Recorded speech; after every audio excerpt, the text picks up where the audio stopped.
Welcome to the Numerical Tarot, a new tarot paradigm, an alternative to tradition, an axial system of archetypal crystallography, a trans-culturally anthropomorphized life-biased binary influence calculator, a wisdom system and archetype enhancer with harmony of interpretation throughout.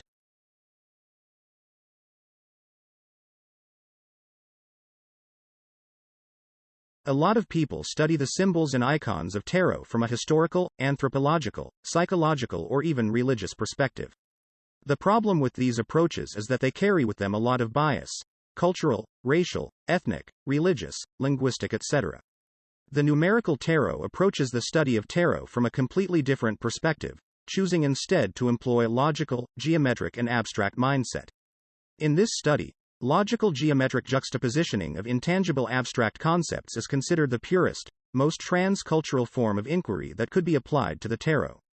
History, anthropology, psychology, and even religion are all interesting subjects to study, but in many ways, they only cut to the bone, and not the marrow. In fact, some of them don't even reveal any kind of skeleton at all when it comes to tarot. This is an unacceptable conclusion. Thus, the numerical tarot was created as an alternative. The numerical tarot is an alternative to traditional tarot. So if you were completely married to the idea that tarot is based upon the wisdom of the Kabbalah or multiple repetitions of the sacred tetragrammaton, or that it absolutely is astrology, or alchemy, or 15th century Christian Italian pre-Renaissance culture, or New Age Celtic earth goddess witchcraft, or any combination thereof, you might want to reconsider watching any further, as you may indeed find the acceptance of these ideas to be a bit challenging. Challenging, because there is virtually none of that to be found here. So, be forewarned. The approach taken here is distinctly non-occult, non-mystical, non-religious, non-historical, non-anthropological, and non-traditional. It is in fact a completely unique system of logical analysis, built from the ground up, with as little dependence as possible on anything that has gone before in the world of tarot. In this approach, symbols and icons are considered totally subjective, while patterns of nature are considered relatively objective, universal, and trans-cultural. With painfully meticulous logic, the goal is to traverse this threshold of subjectivity, with an analysis of abstract universal patterns, and in doing so, create an etymological link between the relatively objective and totally subjective. In pursuing a meticulously logical line of reasoning, the goal is to never lose sight of the invisible patterns that all symbols and icons imitate, and upon which all archetypes are based. Like leaves on a tree, individual man-made subjective symbols are numerous and plentiful, and all connect through stem, twig, branch, and trunk to the same root system of logical common-sense trans-cultural patterns that are owned and invented by no one.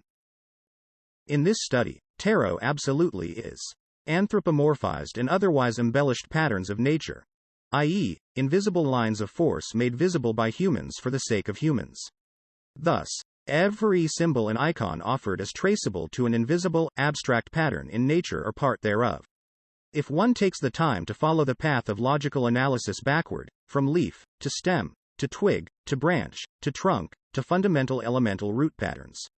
Here's the way we will approach the multiple levels of abstraction required to propose a believable link between patterns and icons. 1. Contemplate existence. The ineffable nature of existence as concepts infinitely drawn nowhere, invented and owned by no one. No cultural, ethnic, linguistic, racial, religious, or personal bias. 2. Invent a simple model. The ineffable nature of existence, described. A hypocrisy of description, like paint poured over the invisible man. Inevitable bias limited to relatively trans-cultural geometry and geometric juxtapositioning of intangible abstract concepts. 3. Label the parts. Parts of the model labeled for easy reference. Dynamic temporal concepts sequenced. 4. Build a deck.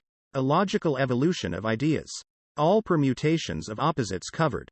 Matrix organization. All cards together as a system. Spectrums of possibilities.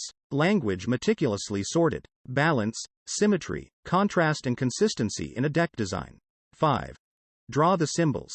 Humanize the concepts. Embellish the invisible patterns. Anthropomorphize the archetypes. Invent the mythology. Connect back to the ineffable. This, of course, is a very brief and simplified path of logical analysis. No doubt, this path raises more questions than it answers. In later videos we can slow down and examine each step in more detail. Thanks for watching. As always, links below for 3 tarot decks and 2 ebooks that can be purchased.